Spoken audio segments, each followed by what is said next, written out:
À première vue, la forêt de Joya ressemble à n'importe quelle autre forêt perdue dans les montagnes de Transylvanie. Ces arbres tordus s'étendent comme des griffes noires sous un ciel perpétuellement gris. Mais ceux qui s'y sont aventurés parlent d'une atmosphère qui dépasse tout ce qui est naturel.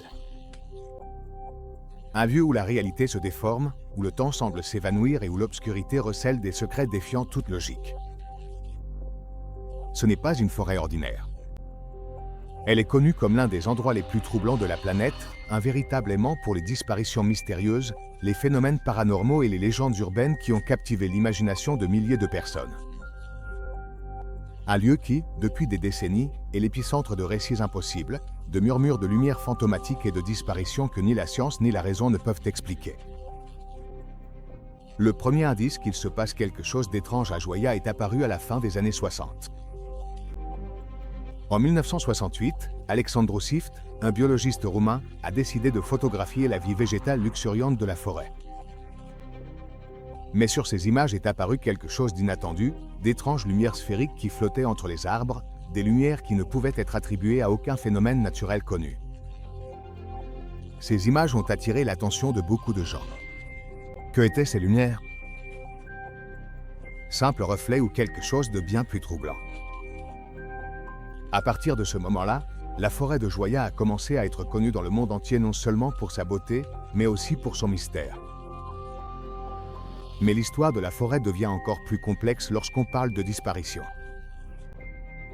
L'une des légendes les plus bouleversantes est celle d'une fillette qui a disparu dans la forêt et qui est réapparue 5 ans plus tard, sans avoir vieilli et sans aucun souvenir de ce qui s'était passé. Bien qu'il n'existe aucun registre officiel permettant de vérifier cette histoire, elle est devenue un élément clé du folklore local et un exemple parfait de la façon dont l'inexplicable enveloppe cet endroit. Mais il ne s'agit pas seulement de légendes. Les témoignages de ceux qui ont exploré la forêt parlent de sensations étranges, de vertiges soudains, de nausées, d'une peur paralysante qui les envahit sans raison apparente. Certains assurent avoir entendu des voix murmurantes, comme des échos venus d'un autre monde, et d'autres racontent même avoir vu des silhouettes sombres parmi les broussailles, des figures qui disparaissent en un instant. À l'intérieur de la forêt, il existe une zone particulièrement troublante, une sorte de clairière circulaire où ne pousse ni arbre ni plante. C'est un cercle parfait, comme si la vie elle-même refusait de prendre forme dans cet espace. Des scientifiques ont tenté d'expliquer ce phénomène, mais ils n'ont trouvé aucune cause. La terre là-bas ne présente aucun signe de contamination ni d'incendie récent. Simplement, la nature s'arrête. Cette clairière est devenue un point focal pour les chercheurs du paranormal et pour ceux qui cherchent des réponses. Certains l'appellent l'œil de la forêt, une sorte de portail ou de porte vers une autre dimension. Mais le mystère de Joya ne s'arrête pas là. De nombreux visiteurs racontent qu'en entrant dans la forêt, ils perdent la notion du temps.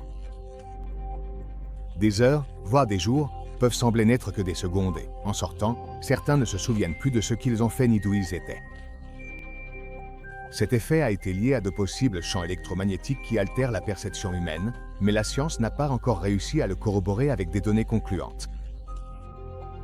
De plus, il existe de nombreux récits de personnes ayant subi des blessures inexplicables après avoir passé du temps dans la forêt, des griffures, des coupures et des marques sur la peau qui ne peuvent être attribuées à la végétation ou à des accidents courants. Ces signes renforcent l'aura de mystère et de peur qui entoure Joya.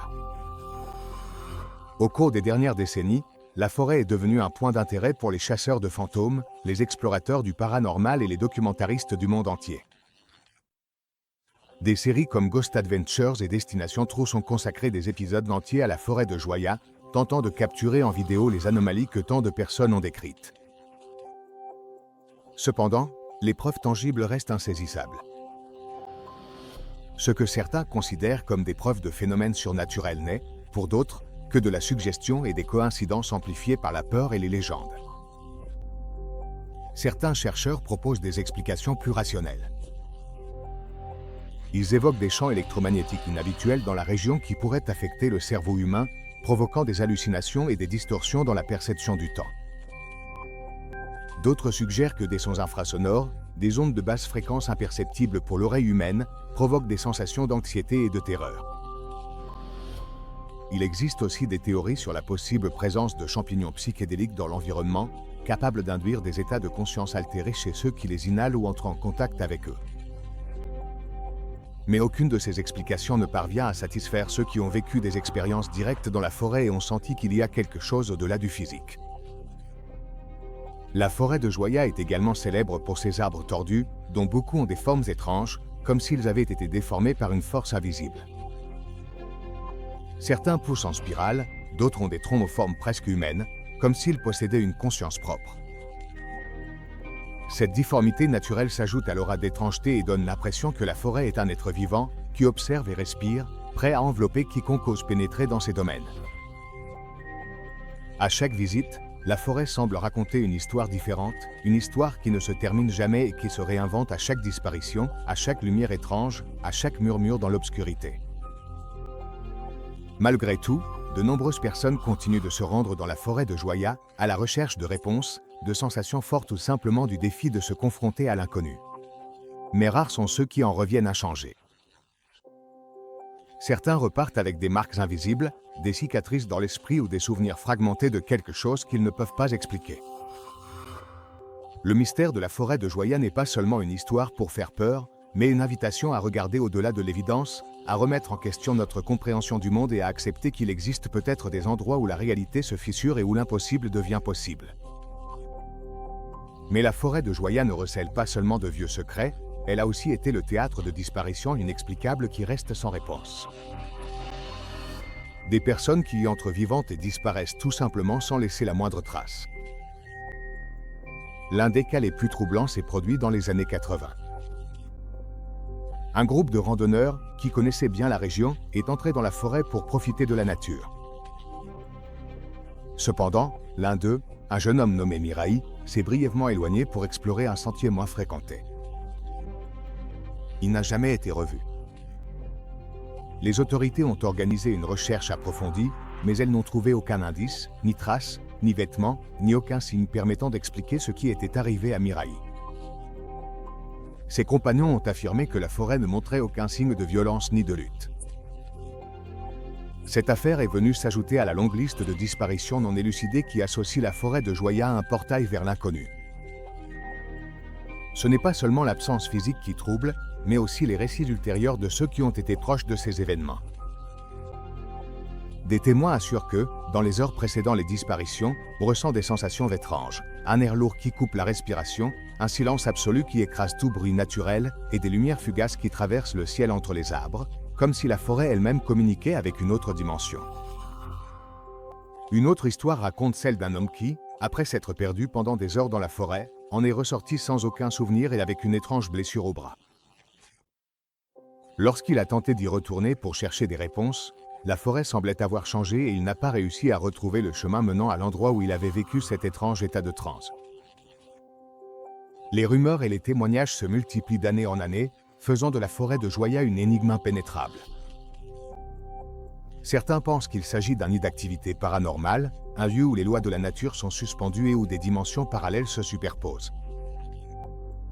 À la recherche de réponses, des scientifiques et des experts en phénomènes paranormaux ont installé des équipements pour surveiller la forêt.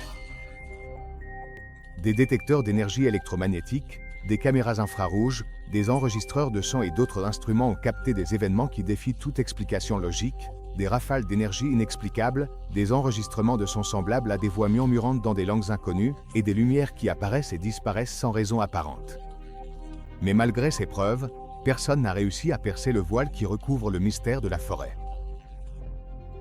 Tout ce que l'on sait semble être pris dans un cycle sans fin de questions sans réponse. Peut-être que l'un des cas les plus troublants est celui d'une famille qui, après une excursion dans la forêt, a vécu une étrange expérience collective. Ils ont raconté que, soudainement, l'atmosphère avait changé. Un froid glacial a envahi l'endroit, la lumière a diminué et ils ont ressenti une présence invisible qui les observait. Des heures plus tard, lorsqu'ils ont réussi à sortir, ils ont découvert qu'ils avaient perdu presque une journée entière sans savoir ce qui s'était passé. Personne n'a pu expliquer le temps perdu ni la sensation de vide qui les a accompagnés. Ce phénomène est connu dans le domaine du paranormal sous le nom d'anomalie temporelle, et la forêt de Joya est l'un des rares endroits au monde où elles ont été signalées avec une telle fréquence. Les plus sceptiques soutiennent que ces histoires sont le fruit de la suggestion collective et des conditions naturelles de la forêt, mais pour ceux qui les ont vécues, la forêt est un rappel tangible que la réalité peut avoir des couches cachées. La forêt de Joya est également enveloppée de légendes anciennes. On raconte qu'autrefois, la région était un lieu sacré pour les tribus d'As, qui y pratiquaient des rituels mystérieux parmi les arbres. Certains pensent que ces rituels ont ouvert des portes vers des dimensions qui n'auraient jamais dû être touchées. C'est peut-être pour cela que la forêt semble être un endroit où le temps et l'espace s'entrelacent, où les limites du connu se dissolvent et où chaque ombre peut cacher un secret que la raison refuse d'affronter. Ce qui est certain, c'est qu'aujourd'hui, la forêt de Joya continue d'attirer des curieux, des scientifiques, des aventuriers et des chasseurs de phénomènes paranormaux, tous dans l'espoir de découvrir la vérité cachée derrière ces arbres tortueux. Mais chaque pas dans cette forêt peut être une entrée vers l'inconnu, une porte qui s'ouvre sur un monde où les disparitions ne sont pas le fruit du hasard, mais font partie d'un mystère qui défie la compréhension humaine. Et peut-être, au final, la véritable question n'est pas de savoir ce qui se passe dans la forêt de Joya, mais si nous sommes prêts à affronter ce qui se cache dans l'ombre. Car il existe des endroits dans le monde où la réalité devient fragile et où l'obscurité n'est pas seulement l'absence de lumière, mais un espace rempli d'énigmes. La forêt de Joya est l'un de ces endroits. Un lieu où les disparitions ne sont pas seulement possibles, mais inévitables. Un lieu où le mystère se respire à chaque recoin et où chaque visiteur devient partie intégrante d'une histoire qui n'a pas encore de fin. Ainsi, tandis que la science cherche des réponses et que la légende continue de grandir, la forêt de Joya demeure, gardant ses secrets, attendant patiemment le prochain intrépide qui osera franchir son seuil. Car au cœur de la Roumanie, sous l'ombre de ces arbres tortueux, l'impossible est plus proche de la réalité qu'en tout autre endroit sur la planète.